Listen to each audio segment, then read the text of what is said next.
Good evening, Luzon, Visayas, and Mindanao, together with the Presidential Communications Office. We bring you the latest, widest, and most comprehensive news coverage from the People's Television, IBC, Philippine News Agency, Philippine Information Agency, and Presidential Broadcast Service. I'm Princess Abiba Saripaudak. And I'm Joe Fernandez from Radyo Pilipinas. Welcome to Balitang Pambansa.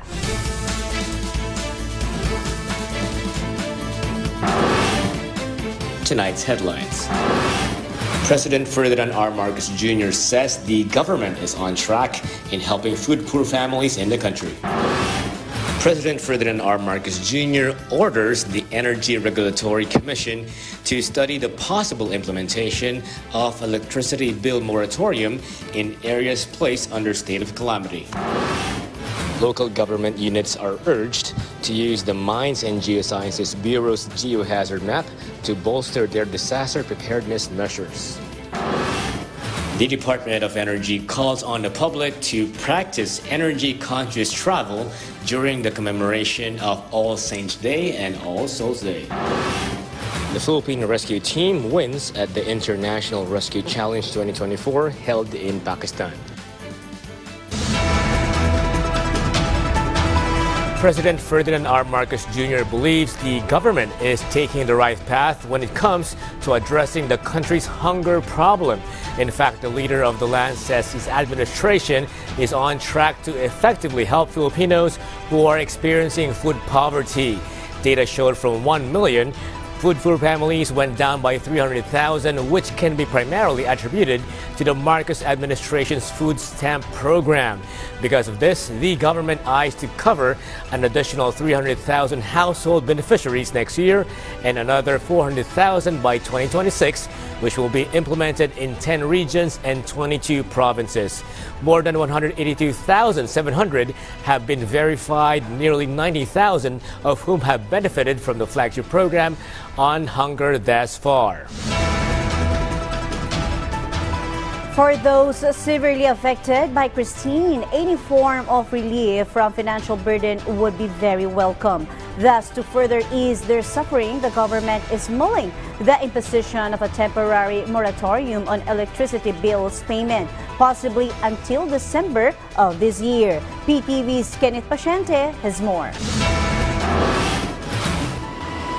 The devastation left by Typhoon Christine in the country is significant. The electricity supply in a large part of the country was cut off. Following this, President Ferdinand R. Marcos Jr. seeks to spare the hard-hit victims and affected individuals of any more added burden, especially in areas under a state of calamity. Therefore, he ordered the Energy Regulatory Commission, or ERC, to study the implementation of temporary relief from electricity payments in areas affected by the typhoon. In a statement, the Presidential Communications Office, or PCO, said the President instructed the ERC to immediately study the implementation of a 2-month moratorium on electricity payments in areas under state of calamity from this month until December. He also wants the staggered payments for such months if necessary. According to the PCO, this measure remains part of the government's efforts to assist those affected by the severe storm. The National Electrification Administration, or NEA, on the other hand, continues to work to restore electricity in areas severely affected by Typhoon Christine. In fact, of the total 2.1 million household connections affected, only 500,000 households are still without electricity. According to the NEA, in Pangasinan, 168 out of 192 barangays now have electricity. In Batangas, 76.2%, and in Naga, 76% of all the towns have been re-energized. In Iriga, however, only 54% have had power restored, and a manual shutdown is still in place in areas still awash or underwater. In Albay, 62% of household connections have electricity, while in Catanduanes, power connectivity is at 92%. Normally, assessment will come in after full restoration, but we have initial data in these affected areas. It already runs more or less approximately at 50 million and counting. Kasi mahihirapan pang i-assess dun sa mga lugar na lubog pa sa tubig. But in any case, tuloy-tuloy naman ang aming pagtulong at pag-augment ng pagpapadala ng mga additional manpower, additional boom trucks to fully help the affected areas restore electricity. Currently, the NEA has sent 40 teams to Albay to assist in restoration efforts there, despite the challenges in some areas still underwater. The NEA also assured critical service establishments like hospitals, evacuation centers, ports, and others have power lines. Safety will be an issue here not unless and until mawala ang mga tubig to make sure na safe ang pagre-restore ng electricity. Yun lang ang magiging balakid sa atin, ano? But rest assured that all distribution assets that will be used are already on standby. From PTV, Kenneth, Pasyente, Balitang Pambansa. Meanwhile, most roads and bridges affected by severe tropical storm Christine are now open following clearing operations in compliance with the directive of President Ferdinand Marcos Jr. According to the National Disaster Risk Reduction and Management Council, or NDRRMC, 86.87% or 86 of the 99 roads are passable to all types of vehicles. The Marcos administration has assured the swift distribution of relief goods. Electricity has been restored to 64.7% of the 352 cities and the towns that experienced outages due to the weather disturbance. Furthermore, the government has distributed over 500,000 food packs thus far, and nearly 5,000 bags of rice have been delivered to those affected by the storm. Nearly 170,000 individuals have been rescued and 386 medical consultations have been conducted. Meanwhile, the Office of Civil Defense calls on the LGUs and residents from Central Luzon, Calabarzon, and Bicol region to gear up for the arrival of Typhoon Leon. The government is encouraging local government units to use the geohazard map made by the Mines and Geosciences Bureau, or MGB, as guide for their disaster preparedness measures. The geohazard map can indicate where landslides may occur when there is a heavy downpour due to a weather disturbance. The MGB also releases forecasts for barangays that may be affected in relation to Pag-asa's weather forecast. Authorities constantly update the geohazard map, which has a high accuracy rate and can be accessed through MGB's website or an online search of Hazard Hunter PH. Hindi ka naman kailangan maging scientist talaga doon. Kompleto yan. Kaya nga lang, kailangan gamitin talaga ng todo. Lalo na yung mga kasamahan natin sa local government units. Furthermore, public schools whose infrastructure, learning materials, and instruments sustained damage from severe tropical storm Christine's passage are to receive first dibs in Department of Education's rehabilitation, repair, or reconstruction list. DepEd Chief Sunny Angara said the ASAP order is allowed to a quick resumption or restoration of normalcy to the schools given the extended disruptions in learning endured by the students and the teachers who play catch-up on their lesson plans. In particular, the DepEd seeks to replace irreparably damaged textbooks, learning materials, tools, and computer systems, and then set up a temporary learning spaces or facilities and utilize additional maintenance and operating expenses if need be. Damage in schools hit by Christine is pegged at approximately 3.7 billion pesos, of which 2.9 billion pesos is for reconstruction and 737.5 million pesos for major repairs or rehab. More about Storm Christine. Local government units and their MDRRMOs join hands with government agencies to provide badly needed services to the areas in Occidental Mindoro battered by severe tropical storm Christine's recent passage. Among them, the provincial government helping out the BFP evacuate residents to higher and safer grounds as floodwaters rose, and the Office of Civil Defense tracking numbers and relevant data, as we hear more from Philippine Information Agency Occidental Mindoro Dayan Gorembalen. Different government agencies are working hand in hand to deliver different services to residents of Occidental Mindoro affected by Typhoon Christine. The MDRRMOs and other frontline government agencies, such as the Bureau of Fire Protection, facilitated the evacuation of residents to safer grounds during the onslaught of the typhoon in Occidental Mindoro last week. The provincial and municipal social welfare and development offices, meanwhile, provided hot meals to over 1,453 families, equivalent to 4,631 individuals from different municipalities across the province. The Department of Social Welfare and Development, or DSWD, has allocated 1,436 family food packs, of which 782 were already distributed, while the remaining others have been released yesterday.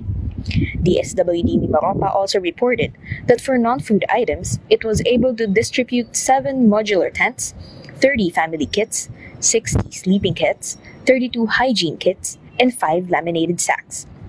According to the Provincial Social Welfare and Development Office of Occidental Mindoro, the municipalities that were severely affected by the typhoon are Paluan, Mamburao, and the island municipalities of Lubang and Luok.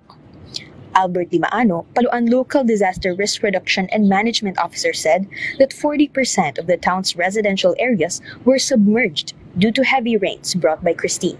The highest flood was in Ulat Bayan, reaching about 1.5 meters deep.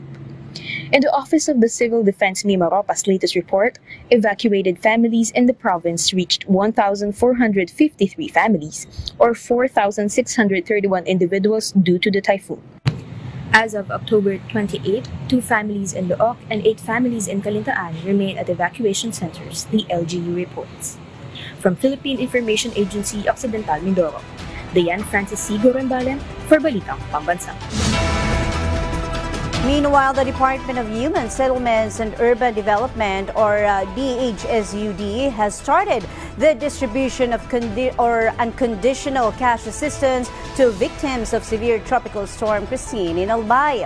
The prompt distribution of cash assistance aligns with President Ferdinand Marcos Jr.'s call for a conveyor belt of aid for all victims of Christine. The DHSUD Regional Office 5 led the distribution of cash assistance to 60 families from Daraga under the Integrated Disaster Shelter Assistance Program. The U.S. government is providing 84 million pesos or $1.5 million to support the country in responding to severe tropical storm Christine. According to Philippine News Agency's report, the U.S. Embassy in Manila said the funding will boost the ongoing relief efforts by the U.S. Agency for International Development, or USAID, in the Bicol region and Batangas province. USAID's assistance will include access to clean water, sanitation, emergency shelter, and cash aid, along with logistical support for managing evacuation centers. Typhoon Leon was seen at 505 kilometers east of Tuguegarao City, Cagayan, with maximum sustained winds of 150 kilometers per hour, gustiness up to 185 kilometers per hour, and moving northwestward at 10 kilometers per hour.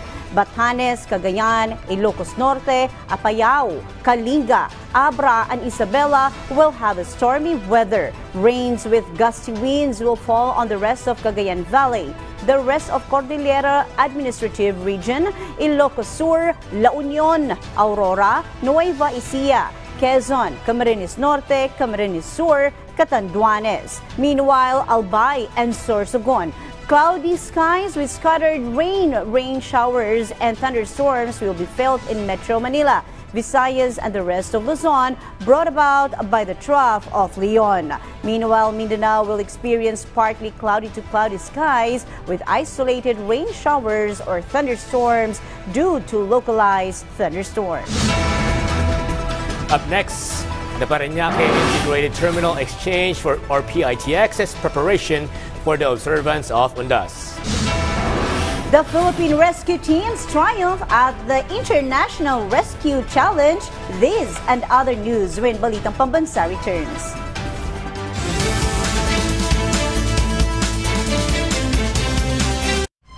Sa isang malayang demokrasya, mahalaga ang pagiging bukas. Mahalaga ang partisipasyon ng bawat isa.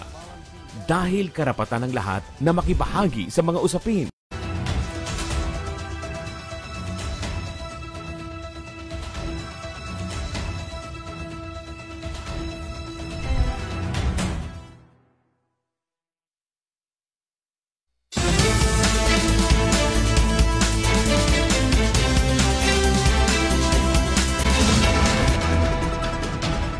This week's projected volume of passengers and food traffic at the Parañaque Integrated Terminal Exchange, or PITX, of close to 2.5 million has been slashed 41.5% to 1,400,000 as a result of severe tropical storm Christine's passage last week. Still, the adjusted figure is higher than the last year's number for the Days of the Dead celebration that PTV's Ryan Lisiges hashes over in this report. The number of passengers at the PITX is gradually increasing a few days before this year's solemn observance of the Days of Dead holidays or Undas. At the QCJF Forum, PITX spokesperson Jason Salvador claims over the past few days, the usual daily foot traffic of 100,000 to 140,000 at PITX has already increased. This year, the PITX initially expects around 2.4 million passengers. However, due to the impact of the Typhoon Christine, this estimate has dropped to only 1.4 million. Despite this, the current passenger count is still higher compared to the last year's number. Right now, the PITX management is preparing for the inflow of passengers, especially as more people are expected to head to the provinces after the storm has passed. Yesterday, the number of passengers at PITX reached 160,000. Salvador emphasized the surge in passenger volume today could last until November 5. It is also expected that the suspension of bus trips from PITX to Bicol region and the Visayas will be lifted today. According to Salvador, LTFRB and other agencies are conducting clearing operations swiftly to normalize public transportation services. As of now, buses departing Metro Manila are not yet fully booked. Historically, fully book yan sa 29 at 30 at 31. Pero wag po mag-alala yung mga kababayan natin dahil nga na-pre-arrange natin yung mga special permits. Kung sakasakaling kakailanganin ng mga other units, kaagaran naman po tayo makapagbigay. Random drug testing has also been conducted for drivers at the PITX. We are trying to make sure that there's enough supplies of public utility vehicles. No? Kasi nga dahil kung matatraffic yung mga ibang bus patungong lalawigan at di makakabalik agad, hindi nila masusundo yung mga ibang pasahero. So what we're working on right now is to ensure that there are additional units on standby. Para sa ganon, mabilis yung pag-ingress at egress ng mga pasahero natin. The PITX strongly reminds passengers to avoid patronizing unlicensed vehicles to help prevent accidents. Kahapon, may nahuli tayong nag-o-offer ng kolorum ban. Thankfully, nandun naman yung LTO kahapon, so agad natin ito sinumbong at agad naman na-aksyonan.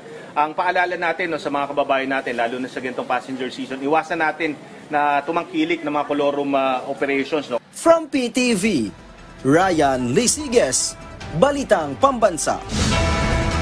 The Philippine Ports Authority, or PPA, is fully staffing its ports for the expected increase of about 1.6 million passengers during Undas 2024. That is a 5% rise from last year.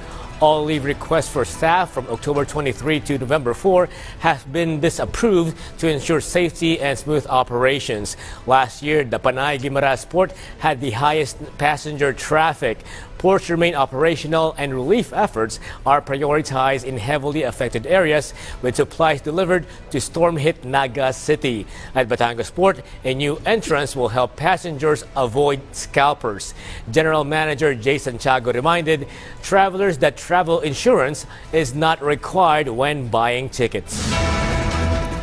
On the other hand, as Filipinos travel this long weekend to honor loved ones, the Department of Energy, or DOE, encourages energy-conscious travel. They also advises public against visiting the Bicol region due to heavy traffic and road closures from severe tropical storm Christine. DOE Undersecretary Felix William Fuentebella emphasizes planning ahead, maintaining vehicles, following speed limits, and considering carpooling or public transport to reduce congestion and fuel use. Before leaving home, travelers should unplug electrical devices to avoid wasting energy. Responsible energy use will benefit families and communities. In other news, the Department of Trade and Industry cites the priority sectors for industry development in Antique as it marks the Consumer Welfare Month celebration. Pilar Mabacquiao of Philippine Information Agency Antique supplies the details in this report. Department of Trade and Industry marked the Consumer Welfare Month celebration here through a hinon-anon or a forum and identify priority sectors for industry development in the province of Antique.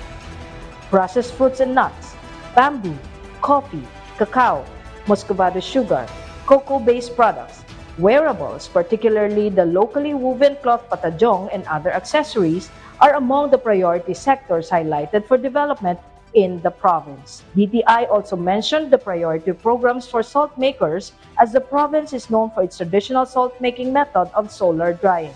The shared service facility on salt production, on the other hand, introduces the open vat cooking of salt. For Antique, we are really known for our muscovado sugar, for our salt, especially now na ang isa man nga ditutukan naton sector ang aton salt makers. And for the CFIDP, it's a coconut, we have very good potential. During the Hinon-Anon, the Business Development Unit that takes charge of the negosyo centers also shared its accomplishments in supporting the local entrepreneurs become viable and sustainable.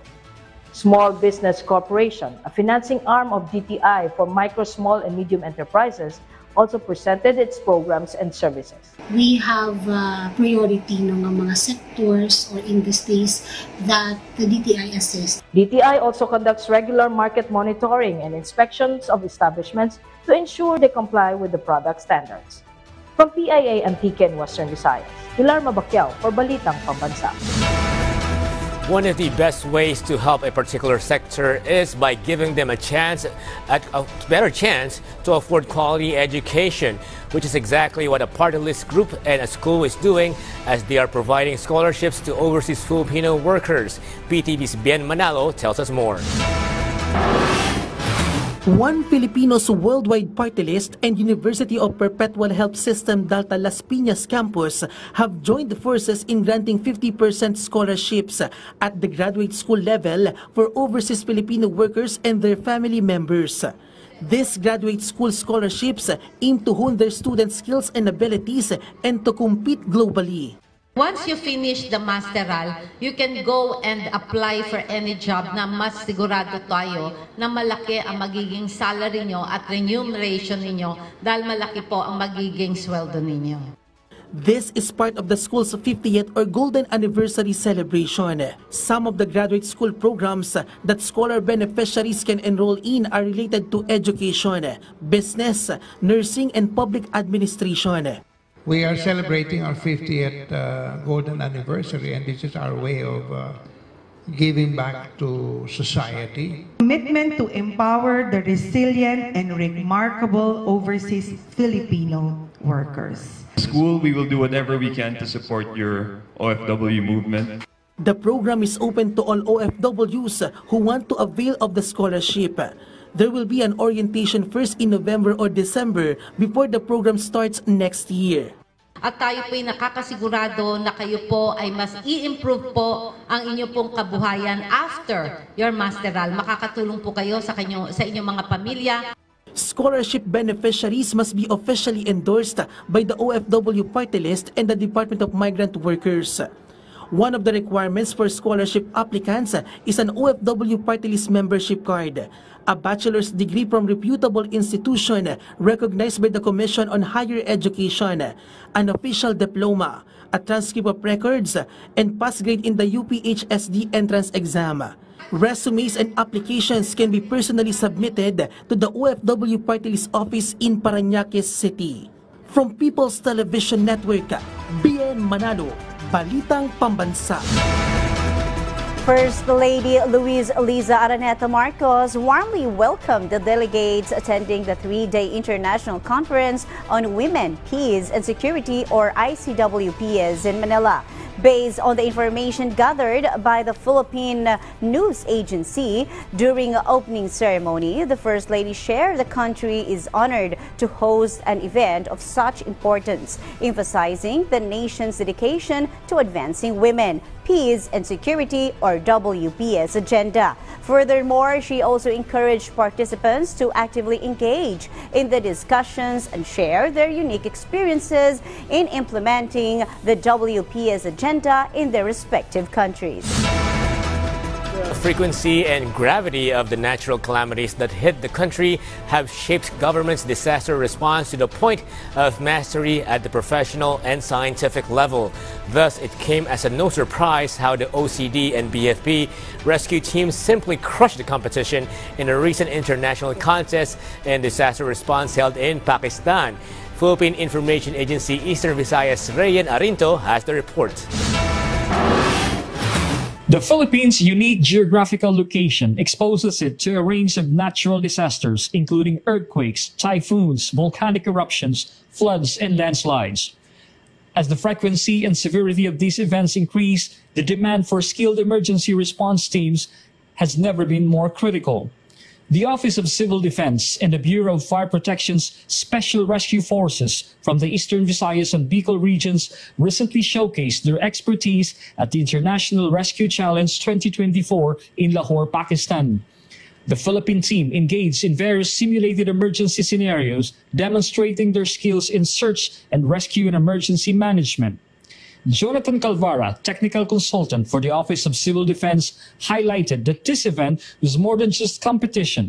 It was a vital platform for knowledge exchange and collaboration among rescue professionals, government agencies, NGOs, and other stakeholders.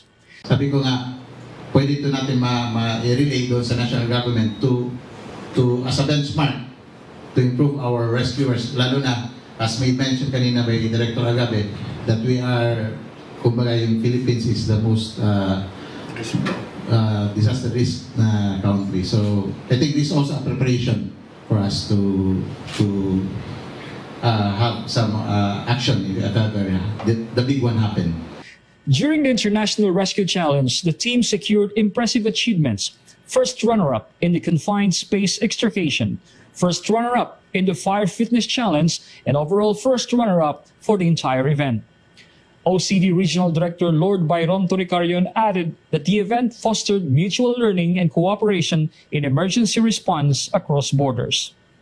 The Philippine Rescue Team's success at the International Rescue Challenge underscores the dedication and commitment of its members to saving lives and assisting those in need. From the Philippine Information Agency Eastern Visayas, Rayan Arinto, Balitang, Pambansa.